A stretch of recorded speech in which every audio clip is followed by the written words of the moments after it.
जय हिंद दोस्तों, welcome to back my YouTube channel.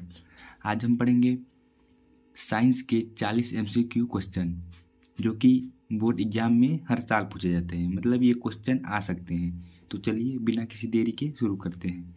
इससे पहले अगर आप मेरे चैनल पर नए हों तो चैनल को सब्सक्राइब कीजिए। तो चलिए शुरू करते हैं। सबसे पहले पहला क्वेश्चन, प्रकाश के परावर्तन के कितने नियम हैं? प्रकाश परावर्तन के 2 नियम होते हैं। क्वेश्चन नंबर 2, समतल दर्पण की फोकस दूरी होती है। समतल दर्पण की फोकस दूरी कितनी होती है? समतल दर्पण की फोकस दूरी अनंत होती है। प्रकाश की किरणें गमन करती हैं। प्रकाश की किरणें एक सीधी रेखा में गमन करती हैं। किस लेंस का उपयोग कर दीर्घ दृष्टि दोष को संशोधित किया जा सकता है? दीर्घ दृष्टि का मतलब दूर दृष्टि दोष। ऑप्शन ए अवतल लेंस, उत्तल लेंस, कभी अवतल लेंस तो कभी उत्तल लेंस, बेलनाकार लेंस। तो इसका सही ऑप्शन हो जाएगा ऑप्शन बी, उत्तल लेंस।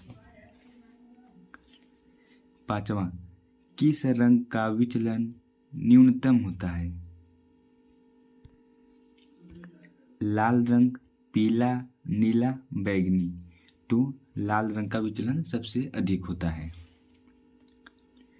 टिंडल प्रभाव प्रकाश की कौन सी परिघटना को व्यक्त करता है?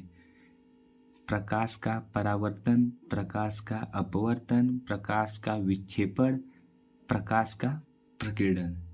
टिंडल प्रभाव प्रकाश के प्रकीर्णन परिघटना पर आधारित है। विद्युत धारा उत्पन्न करने की युक्ति को कहते हैं। विद्युत धारा को उत्पन्न करने की युक्ति को क्या कहते हैं? ऑप्शन ए, जनित्र। अगला क्वेश्चन, अमीटर को विद्युत परिपथ में कैसे जोड़ा जाता है? श्रेणी क्रम, पार्श्वबद्ध मतलब समांतर क्रम, ए और बी दोनों, इनमें से कोई नहीं। आठवां का ए हो जाएगा, श्रेणी क्रम। विभवांतर का एसआई मात्रक होता है कूलम्ब, वोल्ट, एम्पियर, मीटर। विभवांतर का एसआई मात्रक वोल्ट होता है, जिससे ऑप्शन बी सही हो जाएगा। चुंबक के भीतर चुंबकीय क्षेत्र रेखाओं की दिशा होती है उत्तर ध्रुव से दक्षिण ध्रुव की ओर, दक्षिण ध्रुव से उत्तर ध्रुव की ओर, ए व बी दोनों, इनमें से कोई नहीं। इसका सही जवाब हो जाएगा ऑप्शन बी, दक्षिण ध्रुव से उत्तर ध्रुव की ओर। सवाल नंबर 11, विभक्त वलय का उपयोग किस उपकरण में किया जाता है? विद्युत मोटर, विद्युत जनित्र, अमीटर, गैल्वेनोमीटर। 11 का ए हो जाएगा, विद्युत मोटर। निम्न में से उत्तम ऊर्जा का स्रोत कौन है? कोयला, लकड़ी, पेट्रोलियम, बायोमास। इसका सही ऑप्शन हो जाएगा ऑप्शन डी, बायोमास। पवन चक्की से उपयोगी ऊर्जा प्राप्त करने के लिए पवन का न्यूनतम वेग है। मतलब पवन का, हवा का न्यूनतम वेग क्या होना चाहिए? इसका हो जाएगा ऑप्शन बी, 15 किमी प्रति घंटा। नाभिकीय ऊर्जा प्राप्त करने हेतु आवश्यक है सिलिकॉन, क्रोमियम, यूरेनियम, एल्यूमिनियम। तो इसका सही जवाब हो जाएगा ऑप्शन सी, यूरेनियम। साग सब्जियों का विघटित होकर कंपोस्ट बनना किस प्रकार की अभिक्रिया है? अवक्षेपण अभिक्रिया, ऊष्माक्षेपी अभिक्रिया, ऊष्माशोषी अभिक्रिया, संयोजन अभिक्रिया। तो इसमें से आपका आंसर हो जाएगा सही ऑप्शन बी, ऊष्माक्षेपी अभिक्रिया। निम्न में से कौन अवकारक है? H2 hydrogen, CO carbon monoxide, O2 oxygen, H2S hydrogen sulphide. तो आप सही आंसर हो जाएगा ऑप्शन डी। निम्न में कौन ऑक्सीकरण नहीं है? दहन, श्वसन, भोजन का पाचन और चेपड़। तो 17 का हो जाएगा ऑप्शन डी और चेपड़।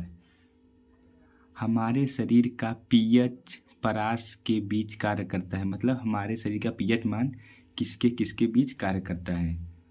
ऑप्शन ए 4.0 से 4.8, ऑप्शन बी 5.0 से 5.8, ऑप्शन सी 6.0 से 6.8, ऑप्शन डी 7.0 से 7.8। तो इसका सही आंसर हो जाएगा ऑप्शन डी। अगला क्वेश्चन, निम्नलिखित में कौन सबसे अधिक क्रियाशील है? Cu कॉपर, Hg पारा, Ag सोना, Au चांदी। तो 19 का सही जवाब हो जाएगा ऑप्शन ए कॉपर। सोना का परमाणु क्रमांक है, सोना का परमाणु क्रमांक होता है 79। सिलिका क्या है? धातु, अधातु, उपधातु, इनमें से कोई नहीं। तो हो जाएगा 21 का सी उपधातु। अधातु के ऑक्साइड जल में घुलकर बनाता है अम्ल, क्षार, लवण, कोई नहीं। तो 22 का हो जाएगा ऑप्शन ए अम्ल। कार्बन क्या है? कार्बन क्या है? धातु, अधातु, उपधातु, इनमें से कोई नहीं, कोई नहीं। इसका आंसर आप लोगों को कमेंट में देना है। अब देखते हैं क्वेश्चन नंबर 24। ऑक्सीजन के 2 परमाणुओं के बीच कितने आबंध होते हैं? तो इसका सही जवाब हो जाएगा ऑप्शन बी 2। हाइड्रोजन के 2 परमाणुओं के बीच किस प्रकार का बंध होता है? तो इसका सही जवाब हो जाएगा एकल बंध। निम्न में से किस हाइड्रोकार्बन के 3 आबंध हैं? इसका सही हो जाएगा ऑप्शन सी। निम्न में से कौन कमरे के ताप पर द्रव रहता है? 27 का आंसर हो जाएगा ऑप्शन डी। न्यूलैंड के अष्टक सिद्धांत की मुख्य कमी क्या थी? ऑप्शन ए इनमें केवल 86 तत्व थे, ऑप्शन बी यह केवल हल्के तत्व के लिए ठीक से लागू हो पाया, ऑप्शन सी इनमें अष्टक त्रिक में विभाजित था, उपयुक्त, ऑप्शन डी उपयुक्त सभी। तो इसका सही आंसर हो जाएगा ऑप्शन बी।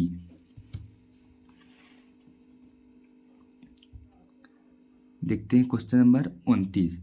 हीलियम परमाणु के बाहरी कक्षा में कितने इलेक्ट्रॉन रहते हैं? Option A 1, B 2, C 3, D 4। तो इसका सही आंसर हो जाएगा ऑप्शन बी। आधुनिक आवर्त सारणी की 36 कतारों निम्नलिखित में से क्या कहलाती हैं? आवर्त, समूह, कोष, इनमें से कोई नहीं।